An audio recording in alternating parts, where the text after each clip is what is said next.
दोस्तों आज के स्टूडियो में हम 2 रोटरी स्विच के साथ कंप्लीट प्लास्टिक कूलर वायरिंग किस तरह से की जाती है, किस तरह से रोटरी स्विच का हमें कनेक्शन करना होता है, किस तरह से वर्किंग होती है, सब कुछ आज के स्टूडियो में हम समझ लेते हैं।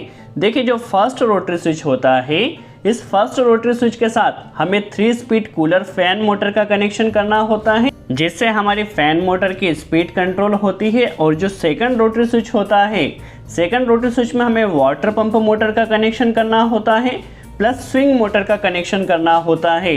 तो सेकंड रोटरी स्विच से हमारी वाटर पंप मोटर भी कंट्रोल होती है प्लस स्विंग मोटर भी कंट्रोल होती है। अब किस तरह से कंट्रोल होती है समझ लेते हैं। देखिए सबसे पहले जो कूलर फैन मोटर है, यदि हम 1 नंबर पर करते तो हमारी मोटर हाई स्पीड में रन करती है, सेकंड पर मीडियम स्पीड में और थर्ड पर लो स्पीड में रन करती है। वही यदि सेकंड सेलेक्टर की बात की जाए तो यहाँ पर देखिए अभी ये ऑफ कंडीशन में है। यदि इसे हम 1 नंबर पर रोटेट करते तो हमारी स्विंग मोटर रन करती है, जिससे जो कूलर की जाली होती है वह रोटेट करती है। देखिए स्विंग मोटर जब रन करेगी तो जाली यहाँ पर ऑटोमेटिकली रोटेट होती है, तो फर्स्ट नंबर पर स्विंग मोटर रन करती है। यदि सेलेक्टर को सेकंड नंबर पोजीशन पर रोटेट किया जाता है तो हमारी स्विंग मोटर भी चलती है प्लस वाटर पंप मोटर भी चलती है। तो 2 नंबर पर हमारी दोनों मोटर रन करती है। यदि हमें दोनों को रन करना है तो रोटरी स्विच को 2 नंबर पोजीशन पर कर देना है। यदि हम इसे 3 नंबर पोजीशन पर रोटेट करते हैं तो सिर्फ हमारा वाटर पंप मोटर ही चलती है। यदि हमें पंप मोटर को चलाना है तो इसे 3 पर कर दीजिए, स्विंग मोटर को चलाना है तो इसे 1 पर कर दीजिए, और यदि दोनों मोटर को चलाना है तो रोटरी स्विच को 2 नंबर पोजीशन पर कर दीजिए। किस तरह से कंप्लीट वायरिंग की जाएगी हम ड्राइंग के जरिए भी समझने वाले हैं। देखिए ये हमारे पास 3 स्पीड कूलर फैन मोटर है, जिसमें हमारे पास 4 वायर आए हैं, 3 स्पीड के वायर और एक कॉमन वायर है। किस तरह से कनेक्शन होगा वह भी हम समझ लेंगे। यह हमारे पास देखिए वाटर पंप मोटर है, देखिए जिसकी सप्लाई यहाँ पर जा रही है फेज और न्यूट्रल, और ये हमारे पास स्विंग मोटर है। देखिए स्विंग मोटर कहीं किसी कूलर में यहाँ पर दी जाती है और किसी कूलर में स्विंग मोटर को ऊपर की तरफ दिया जाता है।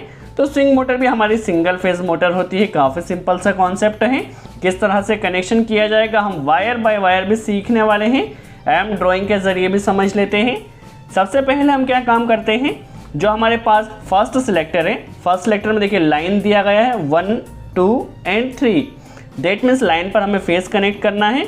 इसमें भी सेम है, लाइन 1 2 एंड 3। तो किस तरह से दोनों ही सिलेक्टर का हमें कनेक्शन करना होगा समझ ले। नॉर्मली इस तरह के जो सिलेक्टर होते हैं वायर में लग्स लगा हुआ होता है, उसे जस्ट आपको अंदर डालना होता है और ये फिक्स्ड हो जाता है। सबसे पहले हम क्या काम करते हैं, जो 3 स्पीड कूलर फैन मोटर है उसका कनेक्शन कर लेते हैं। देखिए 4 वायर यहाँ से आए हैं। जो ब्लू वायर है ये कॉमन वायर है, रेड वायर लो स्पीड का वायर है, वाइट वायर मीडियम स्पीड का वायर और ब्लैक वायर हाई स्पीड का वायर। यह हमारे पास इनपुट पावर सप्लाई फेज और न्यूट्रल आए हैं। किस तरह से कनेक्शन होगा वह भी हम समझ लेते हैं। सबसे पहले हम इस कनेक्शन को ड्राइंग के जरिए समझते हैं ताकि आपके सारे डाउट क्लियर हो सके। सबसे पहले कनेक्शन की बात की जाए तो हमारे पास एक 3 स्पीड फैन मोटर है, एक स्विंग मोटर है और एक हमारे पास वाटर पंप मोटर है। 2 सिलेक्टर स्विच है। देखिए जो सेकंड सिलेक्टर स्विच है वो हमारे पास पंप और स्विंग के लिए हैं। टर्मिनल्स की बात की जाए तो L 1 2 एंड 3। देखिए इस तरह से टर्मिनल दिए गए हैं। सेकंड सिलेक्टर फैन मोटर के लिए है, इसमें भी टर्मिनल सेम है, L 1 2 एंड 3। चलिए किस तरह से कनेक्शन होगा, सबसे पहले न्यूट्रल कनेक्शन देख लीजिए। हमारे पास वाटर पंप मोटर में न्यूट्रल कनेक्ट कर दिया है, स्विंग मोटर में न्यूट्रल कनेक्ट कर दिया है और पंप में कॉमन पर न्यूट्रल कनेक्ट कर दिया है। चलिए अब हम प्रैक्टिकली कनेक्शन कर लेते हैं। देखिए इनपुट पावर सप्लाई से जो न्यूट्रल वायर आया है, जो हमारे पास फैन मोटर का ब्लू वायर है कॉमन पर न्यूट्रल कनेक्ट कर दिया है।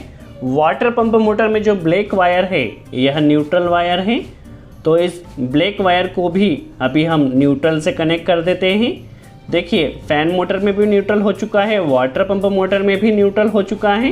अब हमारे पास जो स्विंग मोटर है, स्विंग मोटर में न्यूट्रल कनेक्ट करना है, तो स्विंग मोटर में भी अभी हम न्यूट्रल कनेक्ट कर देते हैं।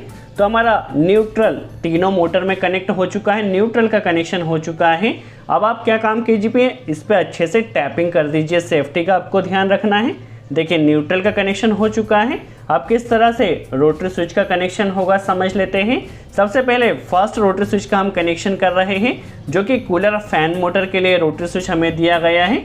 किस तरह से कनेक्शन किया जाएगा पहले हम ड्राइंग में समझ लेते हैं, ताकि आपके सारे डाउट क्लियर हो सकें। यदि फेज़ वायरिंग की बात की जाए तो सबसे पहले फेज़ हमारा जाएगा फैन के लिए जो सिलेक्टर है यहाँ पर एल पर कनेक्ट होगा।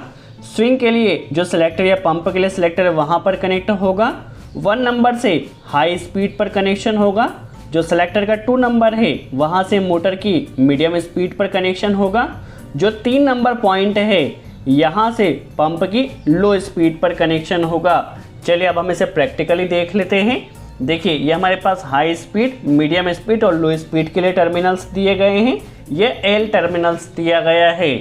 सबसे पहले हम क्या काम करते हैं, जो 1 नंबर पॉइंट है 1 नंबर पॉइंट पर हाई स्पीड का वायर जो ब्लैक वायर इसे कनेक्ट कर दिया है। 2 नंबर पॉइंट पर हमारे पास वाइट वायर मीडियम स्पीड का वायर है। तो जो कूलर फैन मोटर की जो देखिए जो मीडियम स्पीड का वायर आया है उस वायर को अभी हमें यहाँ पर 2 नंबर पॉइंट पर कनेक्ट कर देना है। और 3 नंबर पॉइंट पर हमारे पास लो स्पीड का वायर है जो कि रेड वायर है। अभी हम क्या काम करते हैं, जो मीडियम स्पीड का वायर है उसे यहाँ पर कनेक्ट कर देते हैं। यहाँ इस सेलेक्टर के लग्स कट चुके हैं इसलिए हम यहाँ पर ज्वाइन कर रहे हैं। नॉर्मली ये आसानी से फिक्स्ड हो जाते हैं।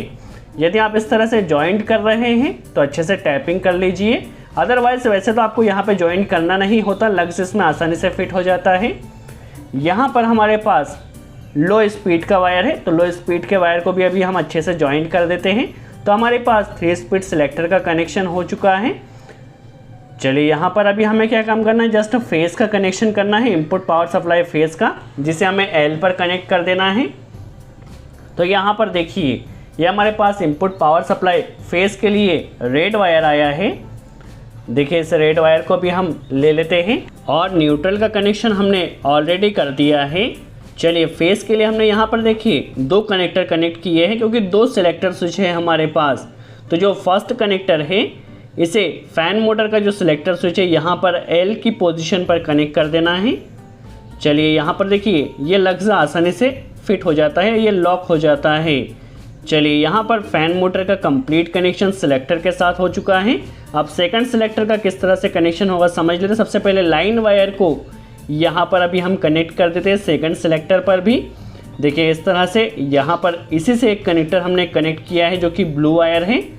तो यहाँ पर हम क्या काम करते हैं, ब्लू वायर को यहाँ पर सबसे पहले कनेक्ट कर देते हैं। अब किस तरह से सेकंड सिलेक्टर में कनेक्शन किया जाएगा सबसे पहले हम ड्राइंग के ज़रिए समझ लेते हैं। चलिए अभी देख सकते हैं सिलेक्टर में फेज़ वायर डायरेक्ट कनेक्ट किया है। 1 नंबर पॉइंट से स्विंग मोटर में कनेक्शन जाएगा, तो 1 नंबर पर स्विंग मोटर कनेक्शन कर देना है। 2 नंबर जो सिलेक्टर है यहाँ से वाटर पंप मोटर पर कनेक्शन जाएगा और यहीं से एक कनेक्टर जो हमारा 3rd नंबर पॉइंट है यहाँ से यहाँ पर एक कनेक्टर कनेक्ट होगा। देखिए यहाँ से यहाँ हमने एक कनेक्टर कनेक्ट कर दिया है ताकि जब 3 नंबर पर आए तो हमारे वाटर पंप मोटर पर रन करे, और जब 2 नंबर पर सिलेक्टर आए तो स्विंग मोटर और पंप मोटर दोनों ही रन करें। देखिए लाइन पर अभी हमने फेस कनेक्ट कर दिया है। 1 नंबर पॉइंट पर जो स्विंग मोटर का फेज़ है जिस तरह हमने ड्राइंग में देखा है उसी तरह से 1 नंबर पॉइंट पर स्विंग के फेस को अभी हमें कनेक्ट कर देना है। यहाँ से स्विंग मोटर रन करेगी। जो 2 नंबर पॉइंट है 2 नंबर पॉइंट पर हमारी स्विंग मोटर ने भी रन करना चाहिए और वाटर पंप मोटर ने भी रन करना चाहिए। तो यहाँ हम क्या काम करते हैं, वाटर पंप मोटर का जो फेज़ वायर आया है उसे देखिए यहाँ से हमने लिया है, इसे 2 नंबर पॉइंट पर कनेक्ट कर देना है और यहीं से एक कनेक्टर हमने लिया है ताकि इसे 3 नंबर पॉइंट पर कनेक्ट किया जा सके। तो इस कनेक्टर को अच्छे से हमें ट्विस्ट कर लेना है और इसे 2 नंबर पॉइंट पर लगा देना है। इसे अभी हम अच्छे से कनेक्ट करेंगे, जस्ट समझने के लिए आप देख लीजिए। यहाँ पर 2 नंबर पॉइंट पर कनेक्ट किया और यहीं से एक कनेक्टर 3 नंबर पॉइंट पर कनेक्ट किया है। जब सिलेक्टर 1 पर रहेगा तो स्विंग मोटर रन करेगी, जब 3 पर रहेगा तो पंप मोटर रन करेगा, जब सिलेक्टर 2 पर रहेगा तब पंप मोटर भी रन करेगी और स्विंग मोटर भी रन करेगी। देखिए हमारा यहाँ पर कंप्लीट कनेक्शन हो चुका है। एक बार हम इसकी वर्किंग समझ लेते हैं किस तरह से वर्किंग रहेगी। देखिए हमारा कनेक्शन एकदम हमने ड्राइंग के ज़रिए सीखा है। ये ऑफ कंडीशन रहेगी, 1 पर हमारी मोटर हाई स्पीड पर रन करेगी 2 नंबर पर जब सिलेक्टर को रोटेट किया जाएगा तो मीडियम स्पीड पर रन करेगी, और 3 पर हमारी पंप मोटर जो फैन मोटर है वो लो स्पीड पर रन करेगी। उसी तरह से सेकंड सिलेक्टर की बात की जाए तो सेकंड सिलेक्टर पे यहाँ पर ऑफ रहेगी दोनों मोटर, यहाँ पर स्विंग मोटर रन करेगी। देखिए जस्ट हमारी जाली यहाँ पर रोटेट होगी। 2 नंबर पर स्विंग मोटर भी रन करेगी, पंप मोटर भी रन करेगी, जिससे पानी भी आएगा और जाली भी इस तरह से रोटेट होगी। और सिर्फ हमें यदि पंप मोटर को ही रन करना है तो इसे 3 पर कर दीजिए। तो इस तरह से आप 2 रोटरी स्विच के साथ कंप्लीट प्लास्टिक कूलर वायरिंग कर सकते हैं। आई होप आपको वीडियो अच्छा लगा हो। वीडियो कैसा लगा कमेंट्स में ज़रूर बताएं। कोई डाउट हो तो कमेंट्स में ज़रूर पूछें। सो आज के लिए इतना ही। Thanks friends.